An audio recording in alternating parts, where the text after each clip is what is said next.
mardi 26 juillet. 6 nouveaux projets d'accord sont sur la table des travaux des experts ivoiriens et burkinabés à Yamoussoukro.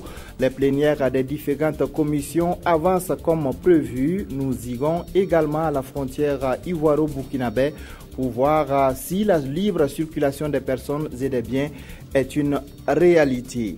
Bientôt, un dispositif médical d'urgence au Burkina Faso. Les spécialistes des questions de santé, de sécurité et de défense examinent le projet de décret. Le dispositif médical d'urgence permettra une prise en charge appropriée des victimes en cas de catastrophe naturelle ou d'attaque terroriste.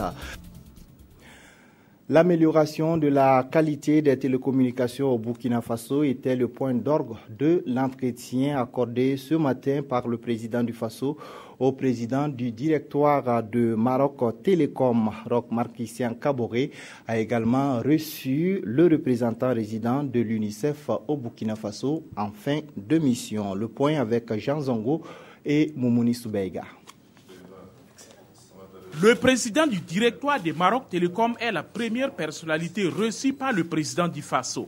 Abdeslam Ahizoun a d'abord félicité Roch Marc Christian Kaboré pour son élection à la tête du Burkina avant de solliciter ses conseils pour améliorer les performances du Maroc Télécom. Le président de la République accordait une très grande importance à ce secteur vital de l'économie du pays et surtout un secteur qui modernise la société et l'économie du pays. Il m'a donné à cet égard ses orientations pour développer et accélérer le développement des télécoms.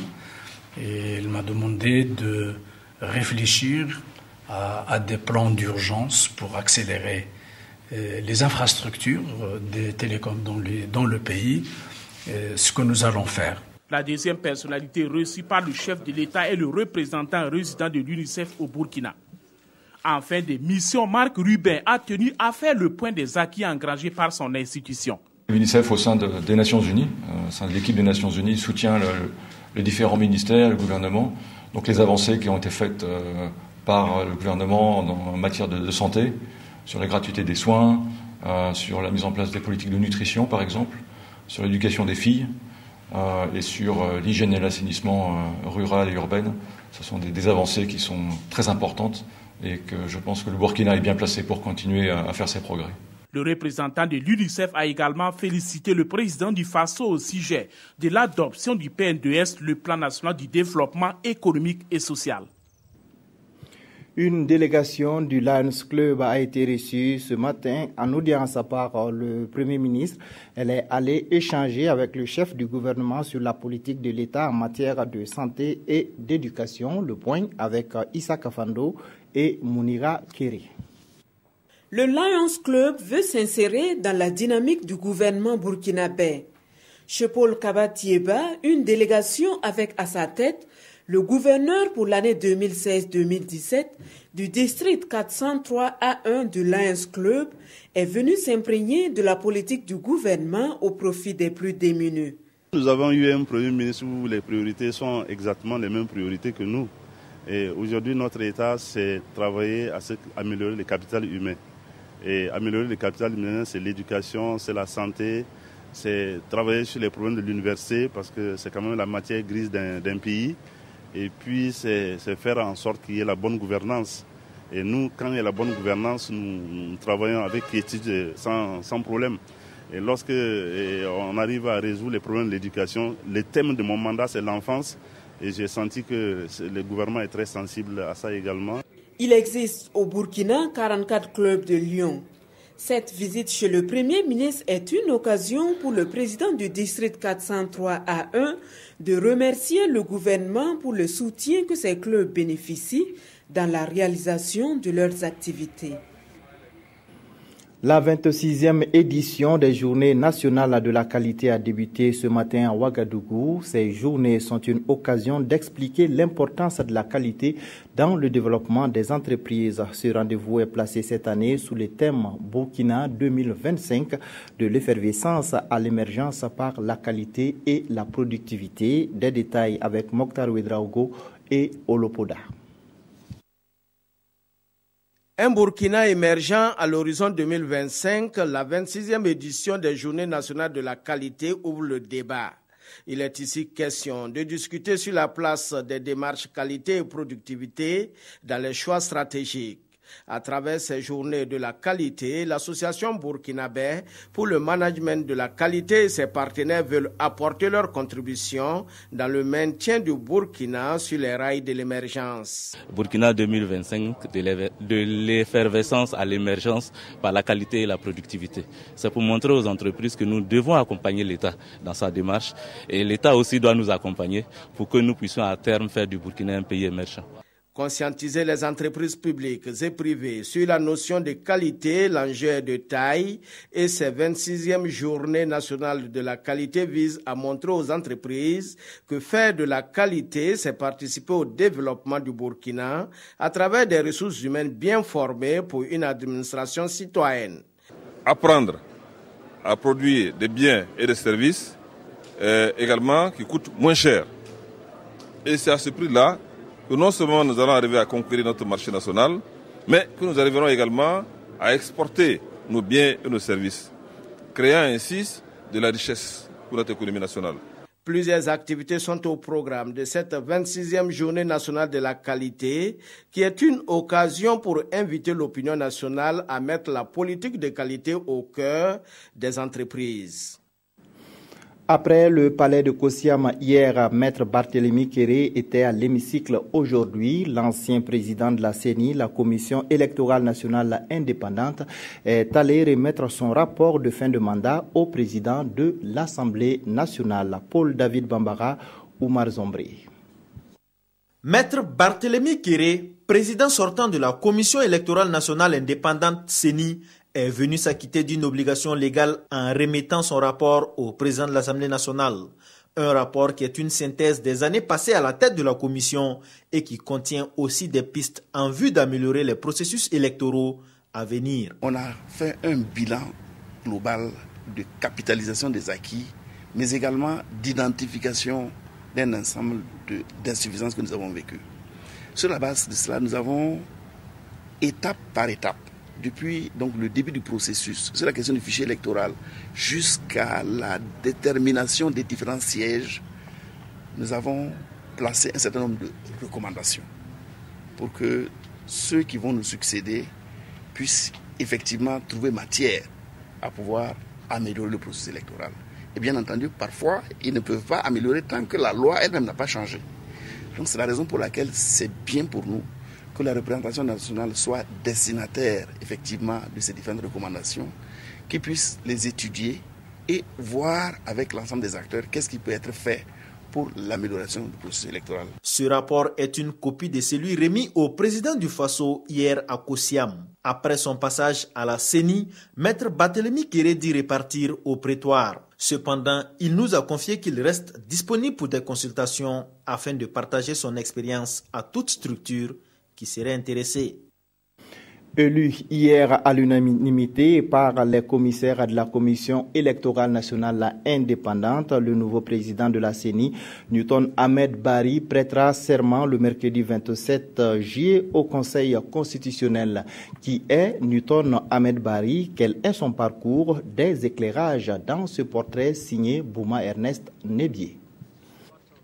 Newton Ahmed Bari est né le 26 février 1964 à Garango, Burkina.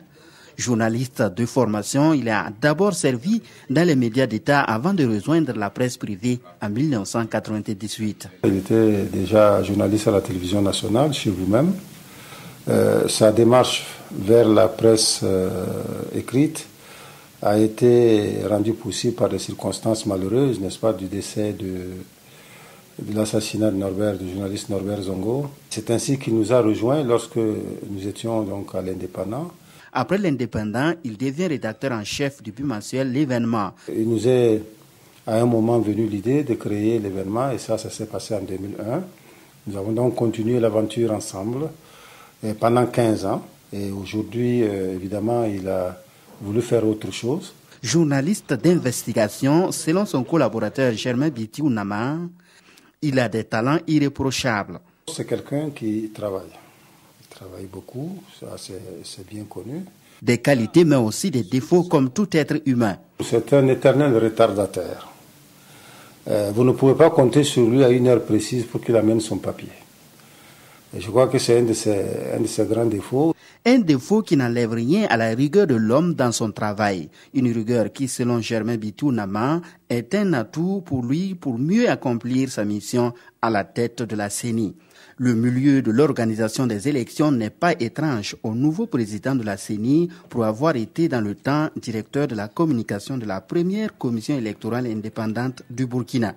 Il a participé en 2002 à une mission d'études sur les élections générales en Allemagne. Spécialiste de l'information sur les scrutins électoraux, Newton Ahmed Bari a une connaissance parfaite des lois électorales. Il est entre autres consultant politique et formateur en gestion de projets et en résolution de conflits. Les travaux de la 5e conférence au sommet du traité d'amitié et de coopération se poursuivent à Yamoussoukro, en Côte d'Ivoire, entre experts ivoiriens et burkinabés. Outre les projets d'infrastructures routières et ferroviaires, l'ordre du jour s'est enrichi de 6 nouveaux projets d'accord. Les experts sont optimistes. Il n'y a plus d'entrave technique à la signature des différents accords. Gérard Sommé, Jérémy Sié, Koulibaly.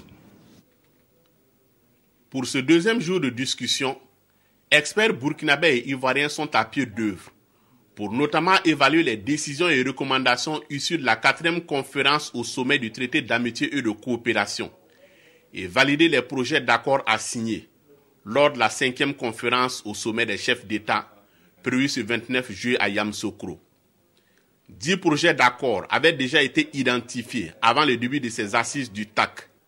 Et 6 nouveaux viennent d'être mis sur la table de discussion, ce qui porte à 16 le total des accords qui pourraient être signés à l'occasion de ce 5e TAC. Les domaines comme la culture, la technologie, l'enseignement professionnel et la recherche sont concernés et la liste n'est pas exhaustive. Sans conteste, la principale avancée est dans le domaine du commerce. De sources proches de la rencontre, experts ivoiriens et burkinabés se sont finalement entendus sur la signature d'un accord de facilitation des activités de la Chambre de commerce du Burkina en Côte d'Ivoire, un projet qui est sur la table de négociation depuis 2011. L'autre avancée significative porte sur l'approvisionnement du Burkina en hydrocarbures avec la réalisation d'un pipeline Abidjan-Ouaga. Il est question pour l'État burkinabé, à travers la SONABI, de prendre une participation au capital de la société propriétaire du pipeline à hauteur de 10%. Sur ce dossier également, les choses sont en bonne voie. Il reste toutefois que l'ensemble des dossiers discutés par les experts doit d'abord passer le filtre du Conseil conjoint de gouvernement prévu ce 28 juillet avant leur validation. Conseil conjoint pour lequel le Premier ministre burkinabé Paul Kaba-Thiéba est attendu ici à Yamoussoukro dès ce mercredi. Les questions d'intégration sont bien sûr au centre de ce traité d'amitié et de coopération. Au moment où les experts discutent des aspects politiques et théoriques à Yamoussoukro, une de nos équipes s'est rendue à la frontière entre les deux pays pour en savoir plus sur les relations qu'entretiennent les populations de part et d'autre de la frontière et sur la libre circulation des personnes et des biens. Le point avec Draman Kaboré.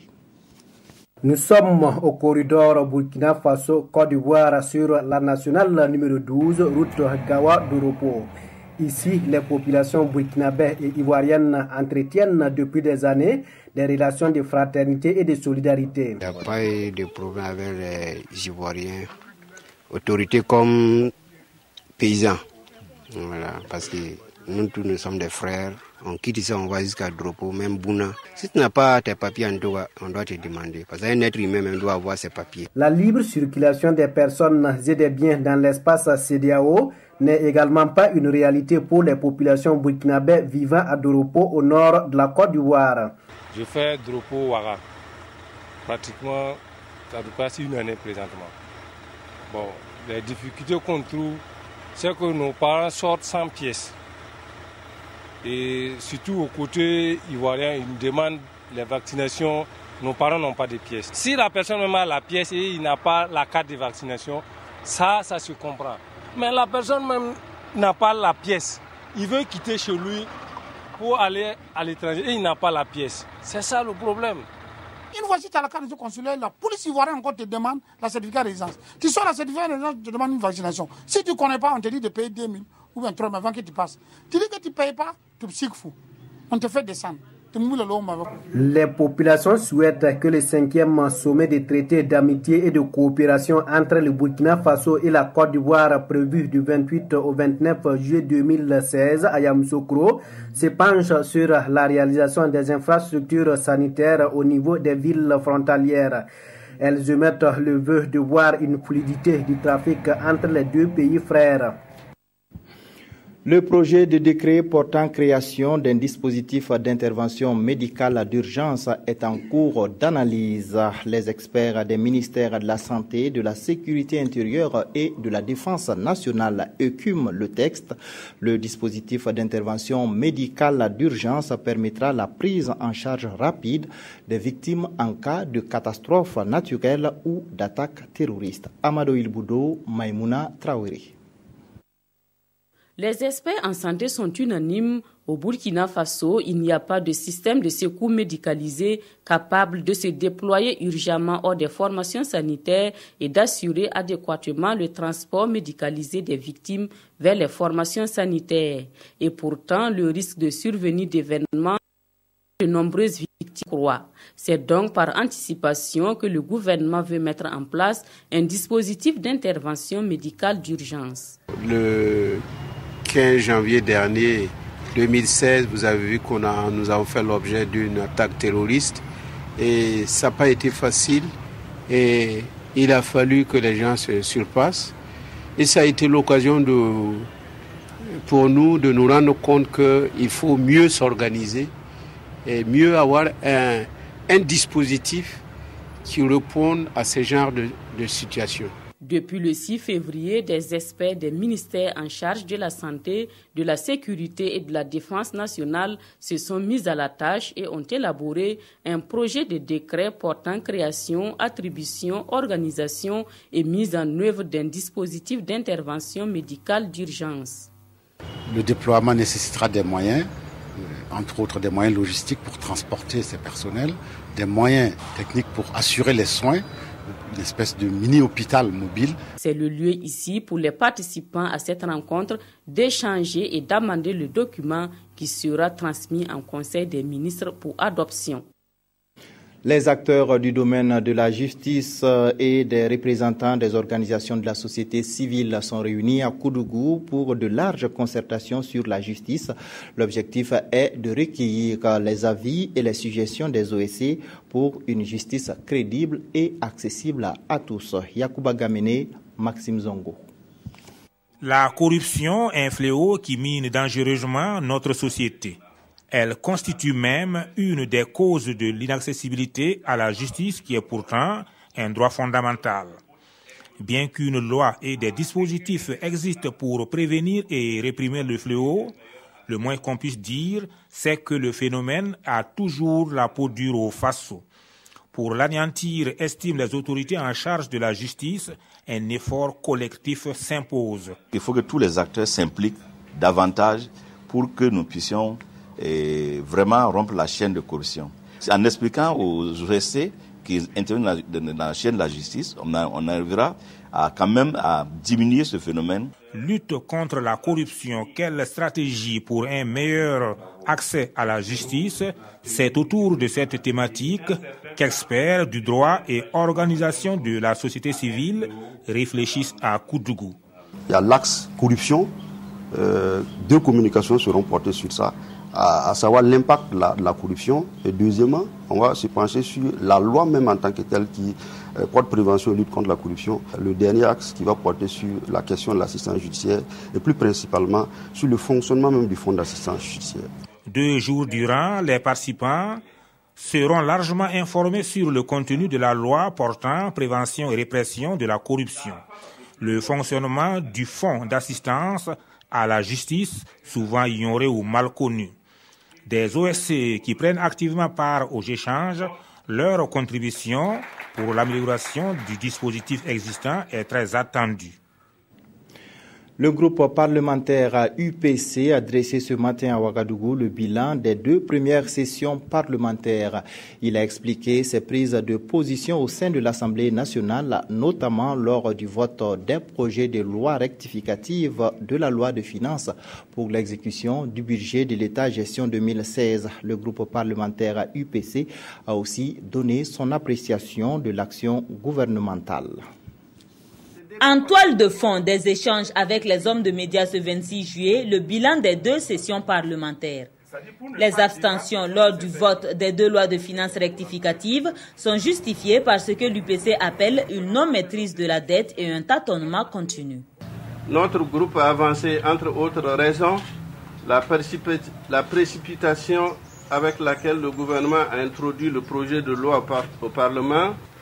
Le groupe parlementaire a voté contre le projet de loi portant allègement des procédures de passation des marchés publics. Le groupe parlementaire estime également inopportune l'innovation fiscale sur la taxe foncière et la non-maîtrise par le gouvernement des dépenses publiques. Si on prend par exemple la taxe sur le bâti et le non-bâti, chacun de vous qui a une parcelle doit être concerné par cette taxe. 75% des revenus de cette taxe profitent aux mairies. Les mairies ne sont même pas mises en place. Le citoyen lambda n'est pas informé.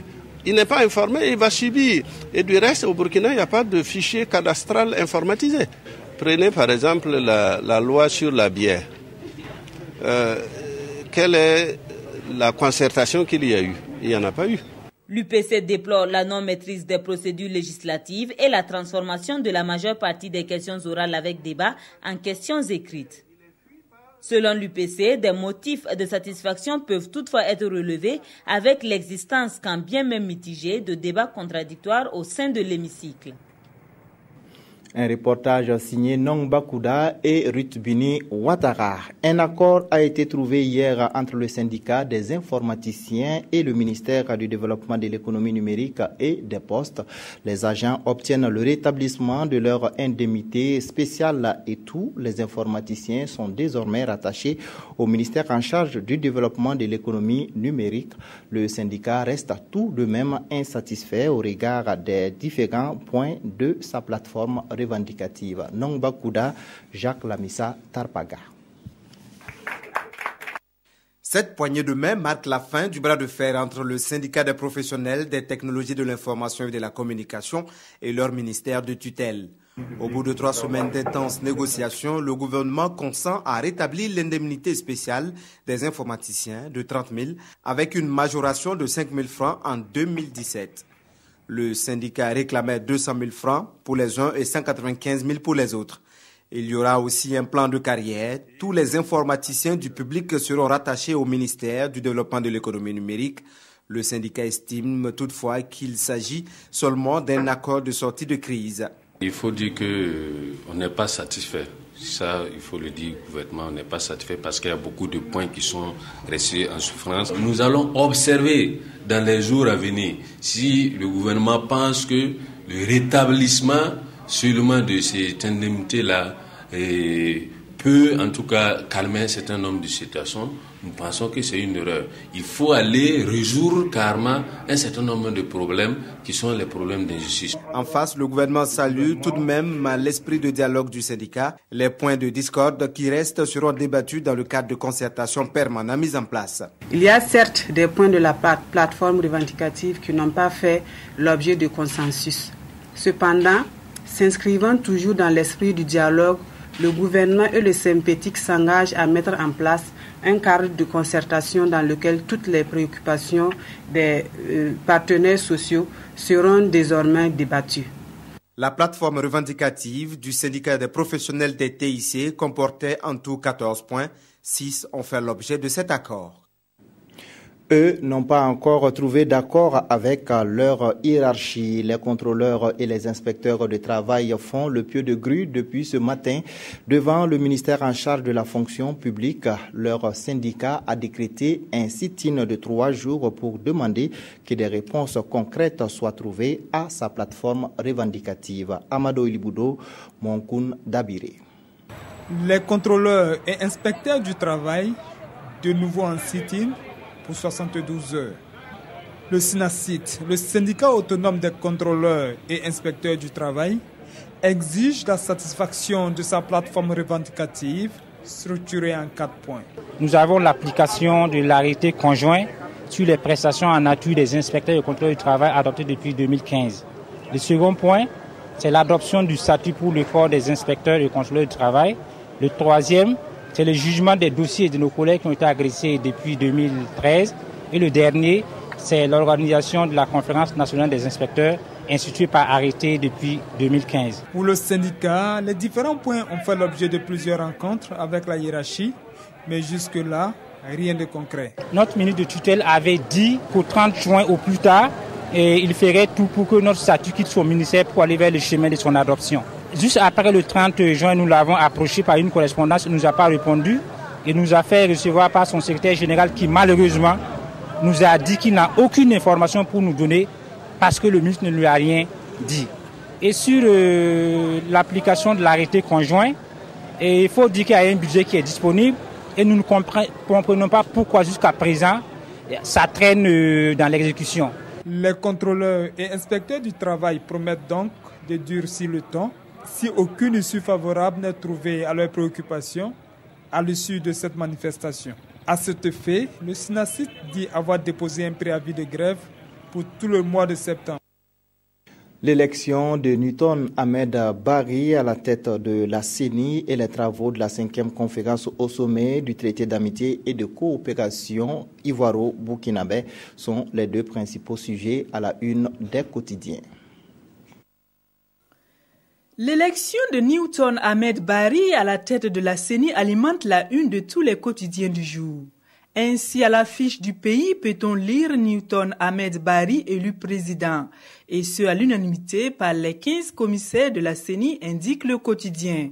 En ligne de mire de ce mandat, le vote des Burkinabés de l'étranger affiche notre temps. Pour l'observateur Palga, le nouveau capitaine de la CENI doit savoir que le moindre écart sur la voie de la bonne gouvernance qu'il n'a cessé de défendre hier dans ses éditos ne lui sera pas pardonné. Alors, bon vent, chers confrères, dira aujourd'hui au Faso. Autre actualité, 5e TAC à Yamoussoukro, les experts burkinabés et ivoiriens déjà à pied d'œuvre nous informent aujourd'hui au Faso. Pour finaliser 10 accords dont 8 du Burkina et 2 de la Côte d'Ivoire, prévus pour être signés les 28 et 29 juillet 2016 lors du Conseil conjoint de gouvernement et de la rencontre des chefs d'État burkinabés et ivoiriens. L'objectif ultime de ces accords qui couvrent des domaines très variés allant des infrastructures routières et ferroviaires à la défense et la sécurité, en passant par la diplomatie et l'intégration régionale, est d'impacter positivement le vécu quotidien des populations, renchérit l'observateur Palga. Pendant ce temps, Citoyen nous informe que la Ligue arabe est en réunion en Mauritanie pour discuter du terrorisme et de la mise en place d'une force militaire commune aux 22 pays membres de l'organisation. Dommage que le monde arabe manque de leaders charismatiques à même de fédérer les énergies vers l'atteinte des objectifs communs, déplore le pays après analyse. Merci à Aimé Solange Guigman. Merci également à vous qui nous avez suivis. C'est la fin de cette édition. Restez donc en compagnie des programmes de la RTP.